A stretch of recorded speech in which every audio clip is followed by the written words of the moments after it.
ক্ষমতার দাপটে তুমি, ক্ষমতার দাপটে তুমি হইলা যে ভাই অন্ধ, সব ক্ষমতা চূর্ণ হবে আঁখি হইলে বন্ধ তোমার, সব ক্ষমতা চূর্ণ হবে আঁখি হইলে বন্ধ। ক্ষমতার দাপটে তুমি, ক্ষমতার দাপটে তুমি হইলা যে ভাই অন্ধ, সব ক্ষমতা চূর্ণ হবে আঁখি হইলে বন্ধ তোমার, সব ক্ষমতা চূর্ণ হবে আঁখি হইলে বন্ধ। গায়ের জোরে আজকে তুমি হয়েছ বেসামাল, এই ক্ষমতা রবে না ভাই তোমার চিরকাল। গায়ের জোরে আজকে তুমি হয়েছ বেসামাল, এই ক্ষমতা রবে না ভাই তোমার চিরকাল। পরাণ পাখি উড়াল দিলে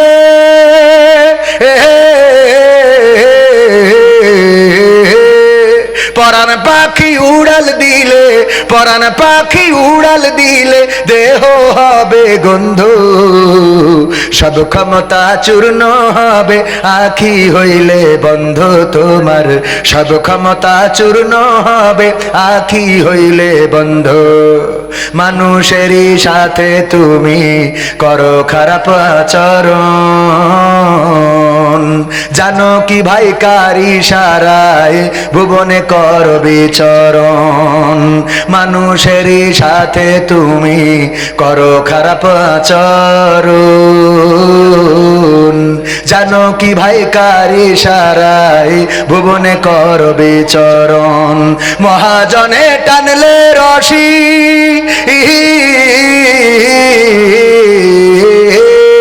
মহাজনে টানলে রশি, মহাজনে টানলে রশি দম হইবে বন্ধ, সব ক্ষমতা চূর্ণ হবে আঁখি হইলে বন্ধ তোমার, সব ক্ষমতা চূর্ণ হবে আঁখি হইলে বন্ধ।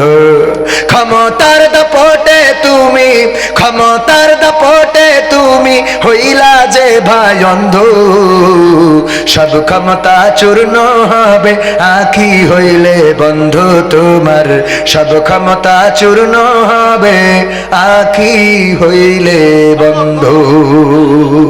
দুই ভাই নগদ ক্লিয়ার। কথা বাস্তবতার সাথে মিল আছে না নাই? প্রমাণ নেন। বেগম খালেদা জিয়া ইন্তেকাল করেছেন, পৃথিবী ছেড়ে চলে গেলেন। শেখ হাসিনা পর্যন্ত শোক প্রকাশ করেছে, স্ট্যাটাস দিয়েছে, তিনি জানিয়েছে যে তার মৃত্যুতে গণতন্ত্রের একজন তিনি রক্ষা কবচ ছিলেন, তার মৃত্যুতে অপূরণীয় ক্ষতি হলো। কিন্তু এই মানুষটা বেঁচে থাকতে তিনি আবার জেলখানায় রেখেছিলেন, বলেন ঠিক না বেঠিক? মরে যাওয়ার পরে শোক প্রকাশ, আর বেঁচে থাকলে জেলে ভরা, হামলা মামলা আছে না নাই? কথা কয় না, আছে না নাই? যেই মানুষটা মারা যাওয়ার পরে এত বড় জানাজা, ইতিহাসের সেরা জানাজা, বাংলাদেশের ইতিহাসে এর থেকে বড় জানাজা সম্ভবত আর হয় নাই।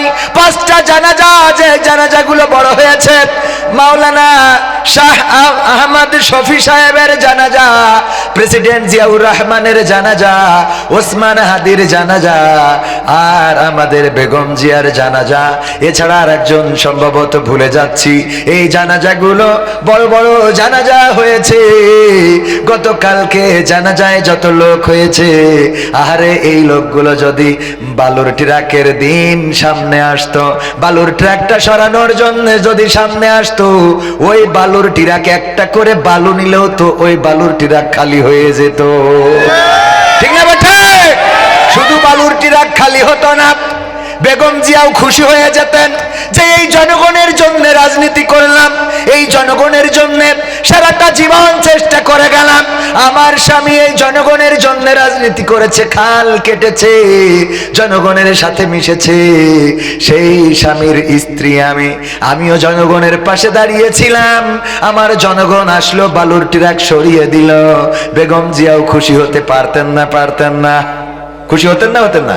কিন্তু মারা যাওয়ার পরে বিশাল বড় জানাজা, লোকের অভাব নাই, জায়গা ধরে না। মানিক মিয়া এভিনিউ পুরা হয়ে পুরো রাস্তা ব্লক, এটা যে করলেন, মারা যাওয়ার পরে বেগম জিয়া তো দেখতে পাইল না। আল্লাহ রাব্বুল আলামিন এর ফজিলত দিলে দিতে পারেন, কিন্তু যদি অন্তত বেঁচে থাকতে রাস্তায় এইভাবে জনগণ নামতো, বেগম জিয়া খুশি হয়ে যেতেন না? যেতেন না? কিন্তু আমরা মারা যাওয়ার পরে মূল্যায়ন করা শিখি। আবার আওয়ামী লীগের লোকেরা শেখ হাসিনার কত দাম এটা পালিয়ে যাওয়ার পরে বুঝছে। বলেন ঠিক না বেঠে? ঠিক না বেঠে? বোঝা যাচ্ছে না? যাচ্ছে না? এই জন্য থাকতে মূল্যায়ন করতে হবে। দাঁত থাকতে দাঁতের কদর বুঝতে হবে। দাঁত থাকতে কি? দাঁতের কদর বুঝতে হবে। আজকের এই মাহফিল, এটার ফজিলত আছে না নাই? এটার যে ফজিলত রয়েছে এটা বুঝবেন। আজকে এখানে মাহফিল হচ্ছে, এই অঞ্চলে অনেক কবর আছে না? ওই কবর থেকে আল্লাহ যদি তাদেরকে শুনান, তারা আফসোস করছে আর বলছে, ওগো মানুষ কেমনে, এই সামনেই কবর। তো এখানে এই কবরের মানুষগুলো যদি কোনোভাবে আল্লাহ তাদেরকে শুনিয়ে থাকেন, ওনারা চিন্তা করতেছে, আরে মানুষেরা বোঝে না এই মাহফিলটার দাম কত, যদি আমরা আবার যেতে পারতাম। বোঝেননি মনে হয়? মারা যাওয়ার পরে অনেক কিছুই বুঝবেন, কিন্তু সেই সময় বুঝে আর কোনো ফায়দা হবে? সম্মানিত ভাইয়েরা, তো আমি আমার সঙ্গীতের ব্যাপারে একটুখানি বলে নিলাম এই জন্যে যে সমসাময়িক বাস্তবতা এটাই যে মারা যাওয়ার পরে আমরা মানুষকে মূল্যায়ন করি। এরকম আছে না নাই? মারা যাওয়ার পরে মূল্যায়ন করি, অথচ এই মানুষগুলোকে যদি আমরা বেঁচে থাকতে একটু কদর করতাম, তাহলে এই মানুষের আত্মাটা প্রশান্ত হয়ে যেত, বেশি খুশি হয়ে যেত। এই মানুষগুলো একটু দিলে বা তাদের দিলটা ঠান্ডা হয়ে যেত।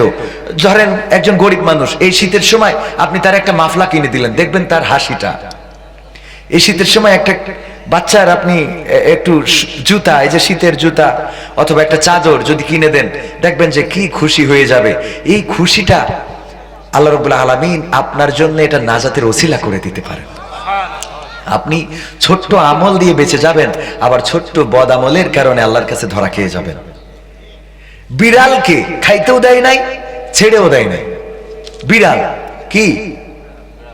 মেকুর। মেকুর যশোর ভাষায় মেয়াও। তো বিড়াল, এটা আমাদের আঞ্চলিক ভাষায় মেকুর বলতো আগে, এখন কম লোকে বলে, কারণ এখন তো আমরা অনেক ভাষা হারিয়ে ফেলছি। মানে আমাদের এই যে যশোরে এসে আমিও এখন এখানে আমাদের যশোরের আঞ্চলিক ভাষা যদি বলি, তাহলে ওইগুলো আমাদের নাটকের মধ্যে পাওয়া যায়, ঠিক কি না?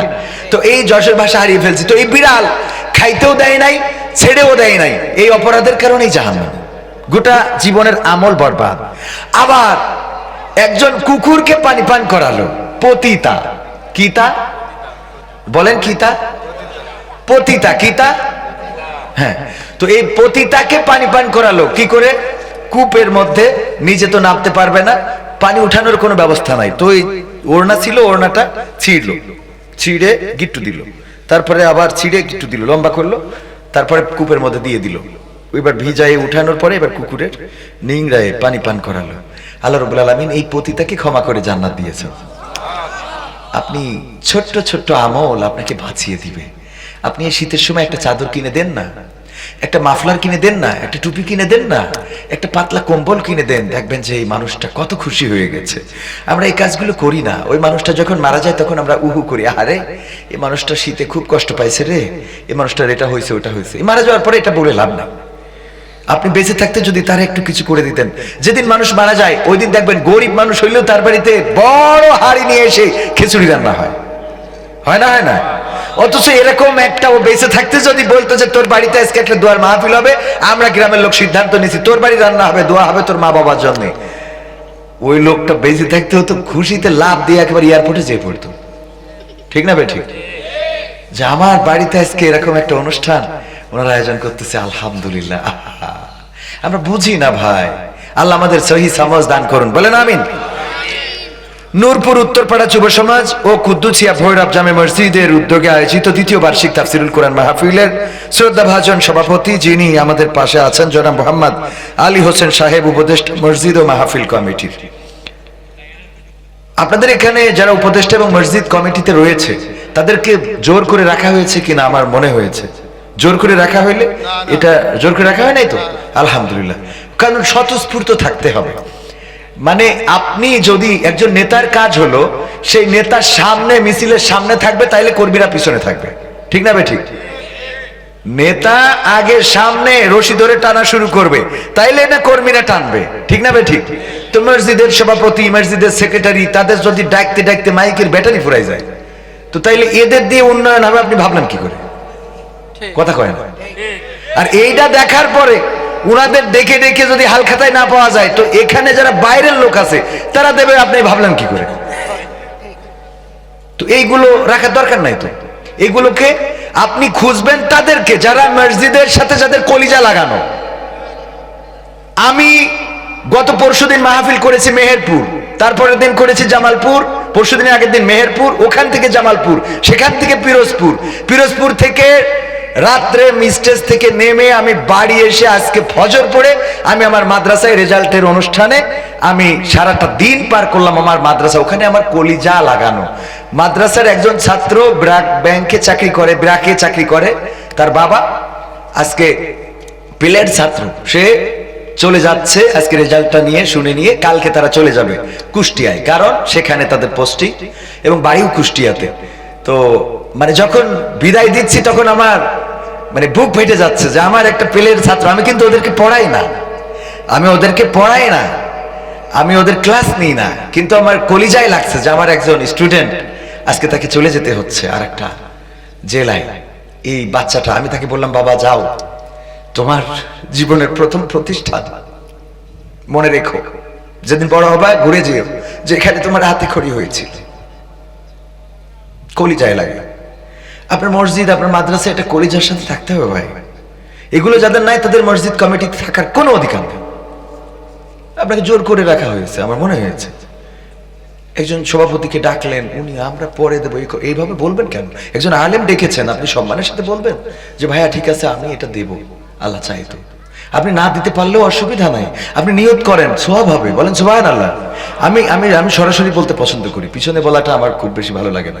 কেউ আমাকে বলতে চাইলে বলতে পারেন সরাসরি, আমি এটা পছন্দ করি। আমাকে যারা সমালোচনা করেছে তারা আমাকে গড়ে দিয়েছে, আলহামদুলিল্লাহ, আমি এটা চেয়েছি। আমি চাই আমাকে সমালোচনা করেন, কারণ আমার ভুলটা আপনি দেখতে পান, আমি পাই না। আপনি সমালোচনা করেছেন কবিরের এইটা এই সমস্যা, আমি সেটা শুধরে নিয়েছি, আলহামদুলিল্লাহ আমি শুধরে নিয়েছি। কারণ আমি শুধরাবো এই জন্য যে আমার মারা যেতে হবে। আমি আপনার কাছে শত্রু হয়ে থাকবো কেন? আমি পৃথিবীর মানুষের কাছে খারাপ হবো কেন? আমি আল্লাহর কাছে ভালো হতে চাই। হ্যাঁ, যদি আমার শুদ্ধতা আপনার কাছে কষ্টের হয় তাইলে আমার কিছু করার নেই। আমার শুদ্ধতা, আমার পবিত্রতা, আমার আমানতদারিতা, আমার মুখের দাড়ি, আমার মাথার টুপি, আমার গায়ের জুব্বা, আমার বলা কোরআনের কথা যদি আপনাকে ব্যথিত করে, এটা তো আর আমি পারবো না, কারণ আল্লাহ আমাকে হক কথা বলতে বলেছে, ঠিক না বে ঠিক? তো এই জন্যে সিদ্ধান্ত নিতে হবে। আমি বলেছি মসজিদের সভাপতি যে মসজিদের জুমার খুতবা দিতে পারে না, সে কখনো সভাপতি হতে পারবে না, কারণ সে আলেম বোঝে না, সে ইমান বোঝে না, সে আমল বোঝে না। সে মসজিদের ইমামকে পরিচালনা করতে চায়, অথচ ইমামের সম্মান দেয়, তার নামাজ পড়ানোর যোগ্যতা নেই, কিসের সভাপতি সে? মসজিদের সভাপতি হওয়ার কোনো ইখতিয়ার নাই। এগুলো করবেন না, এইগুলো করেই মসজিদের সভাপতি হবে। প্রয়োজনে যদি যোগ্যতা কেউ না থাকে, ইমাম হবে মসজিদের সভাপতি। ইমামকে পরিচালনা করবে কে? ইমাম মানেই তো নেতা। সেই নেতাকে সভাপতি বলে, হুজুর এটা বলবেন না, এটা করবেন না, ফ্যানে ময়লা কেন, আপনি বলার কি? ইমামের চাকরি চলে গেছে, ওসমান হাদির ব্যাপারে দোয়া করেছে, তাই চাকরি থেকে আমাদের এখানকার সভাপতি সেক্রেটারি দুজনেই অনেক ভালো। হ্যাঁ, আলহামদুলিল্লাহ, আমি কাউকে খারাপ বলছি না, ভালো না, এরা খুবই ভালো। আলহামদুলিল্লাহ, আমি তো কাউকে খারাপ বলছি না। আমি কি খারাপ বলেছি কাউকে? এরা না না, আমি তো সব মসজিদের কথা বলছি। আমি আমি কাউকে মিন করে বলছি। আমি আমার এখানে আমার কথা কিন্তু এই করা যাবে না। যদি আমি ভুল বলি আপনারা পরে বলবেন, আমি শেষ স্লিপ রাখেন, আমি সবগুলোর অ্যান্সার দেব। মসজিদের হাদি, ওসমান হাদিকে নিয়ে দোয়া করা হয়েছে, ওসমান হাদিকে নিয়ে দোয়া করা হয়েছে, ইমামতি চলে গেছে। আচ্ছা, মসজিদের সভাপতি ইমাম বাদ দেওয়ার যোগ্যতা তো থাকতে হবে, কথা কয় না? মুয়াজ্জিন যিনি, তিনি নিঃসন্দেহে মুসাল্লিদের থেকে একটু ভালো, মুয়াজ্জিনের থেকে ইমাম আর একটু ভালো। তো ইমামকে যিনি পরিচালনা করবেন তাকে ইমামের থেকে ভালো হইতে হবে। আপনি যেভাবেই বলেন আমি এটা আমার বুঝাইতে পারবেন না, কারণ আপনি ইমামের অন পান পোস্টে ইমাম 3 মাস পরে ছুটি পেয়েছে, বোর বলেছে যে শীতকাল তো চলেই যাচ্ছে, আজকে আসতেছি। উনি রওনা করেছেন, বাড়ি যেয়ে কেবল দাঁড়াইছে, বউ খুশি, সালাম আলাইকুম দিয়েছে, আসসালামু আলাইকুম। আবার এই ধরবেন যে হুজুর এই কথা নাটকের ভাষায় বলে ফেলেছি। তো যাই হোক, এটা দেওয়ার পরে হঠাৎ করে সভাপতির ফোন, হুজুর আমাদের গ্রামে মাকসাদ মরে গেছে, আপনি শিগগিরই চলে আসেন জানাজা পড়াতে হবে। মিজাজটা কিরম খারাপ হয়, এমনি ঠিক মতো ছেলেপিলে হয় না হুজুরদের ইমামতি করতে করতে। তারপরে এই শীতের সময় বাড়ি গেল, আপনি ফোন দিয়েছেন যে যাও না কেন, সভাপতি সাহেব জানাজাটা পড়াই দিতে পারে না? এটা এই যোগ্যতা থাকার দরকার আছে না নাই? ছুটিতে গেছে মানুষ মরি ভূত হয়ে যাক, উনি ছুটিতে ওদের কি ওর কাজও করুক, কথা কয় না। এইগুলো হইতে হবে ভাই, এইগুলো না হইলে মসজিদের সমাজের পরিবর্তন আসবে। সমাজের পরিবর্তন আমাকে দিয়ে শুরু করতে হবে, আপনাকে দিয়ে শুরু করতে হবে। আমি আপনি যদি পরিবর্তিত না হই এই সমাজের পরিবর্তন আসবে না। আমি প্রায় বলি মসজিদের ইমাম সাহেব ইতেকাফের বয়ান করেন, ইতেকাফ থাকলে কি ফজিলত কি বরকত, কিন্তু 99% মসজিদের ইমাম নিজে ইতেকাফে বসেন না। বলেন সত্য বলছি না মিথ্যা বলছি? ইমাম যদি মসজিদের ইতেকাফে বসতেন, ইমামকে দেখা দেখি আমার মাহমুদুল ভাই বসে যেত, আমার মকসদ হারুন ভাই বসে যেত, তারপরে আমার আবুল ভাই, অনেক ভাই বসে যেত, অনেকেই বসে যেত, যেত না যেত না? এগুলো তো বুঝতে হবে, ইমামকে রশি টানতে হবে। আমি বলবো কিন্তু আমি করব না। আল্লাহ আমাদের এই জাতীয় কথা বলা থেকে বিরত থাকার তৌফিক দান করুন, বলেন আমিন। তো আজকের মাহফিলের সম্মানিত উপদেষ্টা আলী হোসেন সাহেব, এছাড়া আলোচনা করেছেন আমার প্রিয় ভাই হযরত মাওলানা মুফতি আব্দুল কাইয়ুম আল সাইদি পিরোজপুরি। আমি গতকাল ওনার এলাকায় ছিলাম, উনি আমাদের এলাকায় থাকেন নাকি? আমাদের ইমাম সাহেব ইমাম সাহেব মাশাআল্লাহ, কই আছেন এখানে? বাসায় আলহামদুলিল্লাহ। ওই দেখেন পিরোজপুর যাইতে যে কি কষ্ট হয়, উনি ছুটি নিয়ে যদি যায় আর মাহমুদুল ভাই যদি বলে আমাদের গ্রামে আবুল চাচা মরে গেছে তাড়াতাড়ি আসেন, মিজাজ খারাপ হবে না? সহ্য না করে পারা যায়? আচ্ছা, এরপরে আলোচনা করেছেন বিশেষ মুফাসসির আমার প্রিয় ভাই, খুবই মানে আমি যশোরে যে কয়টা মাহফিল করি, যদি 5টা মাহফিল করি সে 5টার মধ্যে মনে হয় 3টা করি সাইফুল্লাহ বিন কুরবান ভাইয়ের অনুরোধে। মানে ভাই যদি বলেন আমি এটা ফিরাইতে পারি না। যশোরে একটু কম মাহফিল করা হয়, আমি বলি যশোরের লোকের মাহফিল করব বর্ষাকালে। কোন কালে? বর্ষাকালে। মাঝে মাঝে দু একটা মসজিদে আমি নিজেই দাওয়াত নিই, আমি বলি আপনার মসজিদে অমুক জুমার দিন আসবো, আপনি বলে দিবেন যে কবির বিন সামাদ আসবে, সন্ধ্যার পরে আলোচনা করব। আমি এই যে ধর্মতলা রোডে কয়েকটা মসজিদে আসছি, আমার এলাকায় চেষ্টা করি যে মাঝে মাঝে নিজের এলাকায় হক আছে না নেই?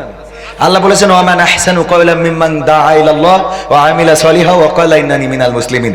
তার কথার চেয়ে ভালো কথা কারো হয় না যে নিজে ভালো কাজ করে, অপরকে ভালো কাজের জন্য আহ্বান করে আর মুখে ঘোষণা করে আমি একজন মুসলমান। তো এই যে মাহফিল করি এটা তো আপনারা আয়োজন করেন, কিন্তু মাঝে মাঝে আমার নিজের দাওয়াতে মাহফিল করা উচিত না?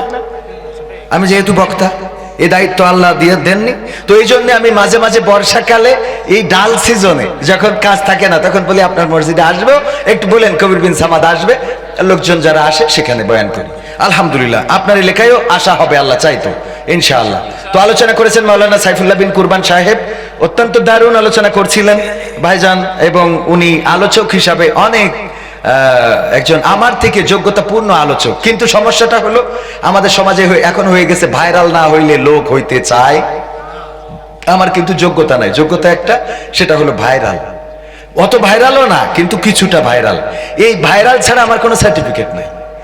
আর এই ভাইরালদের ওয়াজ শুনি বলেই আজকে সমাজের পরিবর্তন আসে না। আমি বলি যদি ভাইরাল বক্তা বাদ দিয়ে আপনার মসজিদের ইমাম মুয়াজ্জিন এলাকার হুজুর দিয়ে ওয়াজ শোনেন আর তাতে যদি আমার দাওয়াত বন্ধ হয়ে যায়, আমি আলহামদুলিল্লাহ সবচেয়ে বেশি খুশি হব। কারণ এই সমাজ আমরা চাই না যে এই সমাজে অযোগ্যদের চেয়ারে বসানো হবে, কথা কয় না। এটা আমার বিরুদ্ধে গেল বলে আপনারা ঠিক বলতেছেন নাকি? বলেন ঠিক, আরো জোরে ঠিক। কারণ যেটা হুজুরের বিরুদ্ধে যাবে সেটা বেশি ঠিক। এগুলো আপনাদের বলতে হবে, এগুলো করতে হবে। হুজুর বলে অনেক সময় দেখি মাদ্রাসায় সমকামিতাই প্রবলেম হয়েছে, হুজুর মানুষ তো দেও, এগুলো করা যাবে না। একেবারে দৃষ্টান্তমূলক শাস্তি হইতে হবে, কথা কয় না। দাড়িওয়ালা হইলে আচ্ছা বাদ দাও, হুজুর তো বাদ দাও, এইগুলো বাদ দাও হবে না, কোনো বাদ দাও হবে? আল্লাহ কি দাড়িওয়ালা দেখে বাদ দিবেন? বাদ দিবেন না। তো এই জন্যে আমরা সচেতন থাকবো। আমার স্টেজে আরো গণ্যমান্য ব্যক্তিবর্গ আছেন যাদের পায়ের জুতা বহন করার যোগ্যতা রাখি না। আমার সামনে উপবিষ্ট দিনদার ইমানদার মুসলমান ভাই বাবাজিরা, বিশেষ করে আজকে এখানে যারা বসেছেন, নিঃসন্দেহে নিঃসন্দেহে নিঃসন্দেহে আল্লাহর মুখলেস বান্দা আপনারা। কারণ এই ঠান্ডায় ওই পাটির উপরে বসে থাকা আমাদের মতো মানুষের কথা শোনার জন্য এটা ছোটখাটো ইমানের কাজ না। আমার হাত ঠান্ডা হয়ে যাচ্ছে এই ঠান্ডায় বসে থাকা।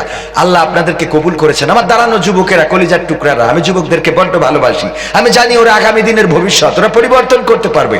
যারা লাইলাতুল ফেব্রুয়ারি করতে পারে তারা লাইলাতুল কিয়ামও করতে পারবে। লাইলাতুল কিয়াম পর্যন্ত তাহাজ্জুদের রাত, যারা লাইলাতুল ফেব্রুয়ারি মানে 14 ফেব্রুয়ারি ভ্যালেন্টাইন ডে করতে পারে তারা অবশ্যই লাইলাতুল কিয়াম তাহাজ্জুদের সিজদায়ও থাকতে পারবে। বলেন ঠিক না বেঠে?